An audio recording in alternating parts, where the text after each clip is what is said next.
इकडे साताऱ्यामध्ये उदयनराजेंना वाढदिवसानिमित्त चाहत्यानं एक खास भेट दिली। पुण्यातील रामभाऊ देवकर मित्रपरिवारानं चांदी आणि सोन्याचं सिंहासन उदयनराजेंना भेट म्हणून दिलं।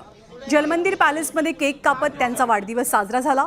यावेळी पुण्याहून जलमंदिर पॅलेस इथे मोठ्या संख्येनं समर्थक उपस्थित होते।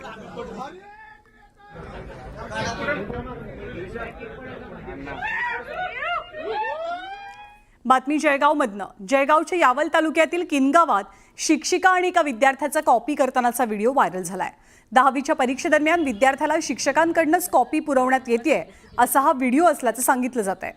त्याच आशयासह व्हिडिओ व्हायरल झालेला असून शिक्षण अधिकाऱ्यांपर्यंत सुद्धा हा व्हिडिओ पोहोचलेला आहे। एका रिक्षात बसून एक विद्यार्थी आणि 2 महिला त्याचबरोबर एक शिक्षक इथे पाहायला मिळतात। या महिला पुस्तकातनं उत्तर शोधून या विद्यार्थ्याला एका कागदावरती लिहून देत असल्याचं या क्लिपमध्ये पाहायला मिळतंय।